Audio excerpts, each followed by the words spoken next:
कसं आहे, हीच भीती आहे त्यांची. मला वाटतं प्रश्न कोणाला विचारले होते? प्रश्न विचारले होते निवडणूक आयोगाला. म्हणजे उत्तर कोणी दिलं पाहिजे? उत्तर दिलं पाहिजे निवडणूक आयोगाने. मग हे निवडणूक आयोगाचे प्रवक्ते आहेत का? बरोबर आहे. आणि आम्ही जेव्हा भेटलो, काल मी अनेकांची ट्विट्स बघितली आणि त्याच्यामध्ये त्यांनी असं म्हटलं होतं की यांना माहितीच नाहीये कोणाला भेटायचं आहे ते. त्यांनी वाघमारे साहेबांना भेटायला पाहिजे होतं. काय होतं, माणूस घाबरला असेल ना की अर्धवट माहिती घेतो. आणि अर्धवट माहितीमुळे त्यांना हे माहीत नव्हतं की आम्ही 14 तारखेला एक शिष्टमंडळ, अरविंद सावंत असतील, आमचे दानवे असतील, नितीन सरदेसाई, शिरीष सावंत आणि अजून तिघे चौघे, असं एक शिष्टमंडळ हे जाऊन श्री वाघमारेंना भेटलं होतं. तिथे जवळपास 45 मिनिटं चर्चा झाली होती. हे पहिलं उत्तर. दुसरं, चोक्कलिंगम साहेबांची भेट का घेतली? कारण ते केंद्राकडनं असतात. कदाचित त्यांना माहीत नसावं, याद्यांचा जो गोंधळ असतो तो जर करेक्ट करायचा असेल तर ते अधिकार फक्त केंद्रालाच आहेत, म्हणजे तिकडच्याच आयोगाला आहेत, असं आम्हाला सांगण्यात आलं होतं. मग आम्ही कोणाची भेट घ्यायची? आणि तिसरं, मला वाटतं ऐतिहासिक गोष्ट आहे ना की काहीतरी घडलं होतं म्हणून हे दोन्ही आयुक्त एकत्र आले. हे का एकत्र आले? हे का आमच्या दबावाने आले का त्यांना कळलं ह्याच्यात काहीतरी चुकलेलं आहे म्हणून? जेव्हा त्यांना कळलं ह्यात काहीतरी गौडगंबाल असेल, चुकलेलं आहे, आरोप जे विरोधी पक्ष आणि सहयोगी पक्ष करतायत ह्याच्यात काहीतरी अर्थ आहे. बरं, दुसरं, आम्ही आमंत्रण, हा विषय सत्ताधारी किंवा विरोधक असा नव्हताच. जगातली सर्वात मोठी लोकशाही असलेल्या देशात पारदर्शकपणे मतदान व्हावं. जे महाराष्ट्रातील 9-9.5 कोटी मतदार आहेत त्यांना आपलं मतदान कुठे गेलेलं आहे, कसं केलेलं आहे हे कळलं पाहिजे. ह्याकरता ह्या भेटी घेतल्या होत्या. आणि मला वाटतं ह्यानी तरी त्यांच्या ज्ञानात भर पडेल की वाघमारे साहेबांची भेट घेतली होती, त्याचबरोबर चोक्कलिंगम साहेबांची भेट घेतली होती. आणि त्या ठिकाणी आम्ही जे प्रश्न उपस्थित केले त्याची योग्य ती उत्तरं दोघांनाही देता आली नाहीत.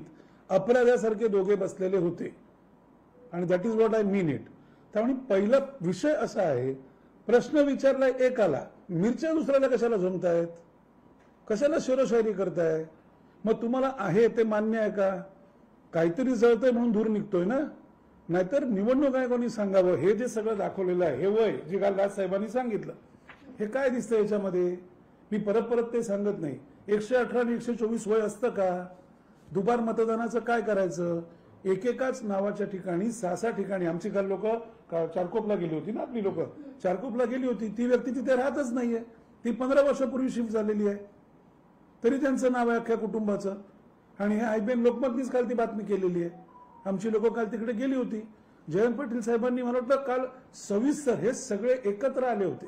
लक्षात ठेवा, हे कुठलं, बरं मला कळत नाही, लोकशाही मार्गाने निवडणूक प्रक्रिया होणं ह्याच्याकरता एकत्र येणं आणि काहीतरी कोणतरी बोललं तुम्हाला पराभवाची भीती वाटते, म्हणजे ह्याचा अर्थार्थी काय संबंध आहे? बोलणाऱ्या माणसाने आम्हाला सांगावं. मग तुम्हाला कुठल्या मार्गाने, ह्या मार्गाने निवडणुका पाहिजेत का? तुम्ही म्हणताय, आम्ही काल सगळे प्रश्न जेव्हा त्यांना विचारले की 4 वर्ष निवडणुका, 17ला शेवटच्या निवडणुका झाल्या, 22ला व्हायला पाहिजे होत्या, आज 25 आहे, 26 शिवाय निवडणुका होऊ शकत नाहीत. बरोबर आहे का चूक आहे? आम्ही जेव्हा त्यांना विचारलं की इतकी तयारी तुमच्या करायला वेळ होता, मग मुंबईमध्ये जिथे एक प्रभागीय पद्धत आहे तिथे तुम्ही म्हणताय फक्त EVM मशीन आहे आणि आमच्याकडे मुबलक अशी व्हीव्हीपॅट मशीन्स नाहीयेत का? मग ही संशयाला जागा नाहीये का? आणि जर नसतील तर मग बॅलेटवरती निवडणुका घ्या. हे काय चुकलं? 4चा प्रभाग आहे. आज तुम्ही बघता जिथे जिथे राज्यात 4चा प्रभाग आहे, असं देशात कुठे आहे 4चा प्रभाग? आपण माहिती घेऊन मला सांगा. जर 4चा प्रभाग असेल, 4 जेव्हा वेगवेगळे नगरसेवक असतात तेव्हा जो माणूस अडचण घेऊन जातो त्याचा काय प्रॉब्लेम होतो हा प्रत्येकाला माहिती आहे. इथे सांगण्याची आवश्यकता नाही. आणि तातडीने तो कागद कुठे गेला? हा जो त्यांनी कार्यक्रम काल जाहीर केला निवडणुकीचा, म्हणजे काय आधीचा सगळा, एवढी घाई कसली लागली होती वाघमारे साहेबांना? हे कळलं का? ज्या भाजपने टीका केली त्यांना कळलं का ही कसली घाई आहे, कशाबद्दलची घाई आहे, काय कारण आहे? त्यांनी इथे कट ऑफ डेट दिली आहे 1 जुलै 2025. का? जो शिफ्टेड आहे, जो 1 जुलै नंतर शिफ्ट झालेला आहे आणि जो वर्षानुवर्ष मतदान करतोय, त्याचा अधिकार तुम्ही हिरावून घेताय या माध्यमातून. बरोबर आहे का चूक आहे? दुसरी जी मुलं 18 वर्षाची होणार आहेत, 18 वर्षाची होणार आहेत 1 जुलै नंतर, त्यांचा का तुम्ही अधिकार हिरावून घेताय? बरं, ह्याची फ्रीजिंग डेट काय आहे?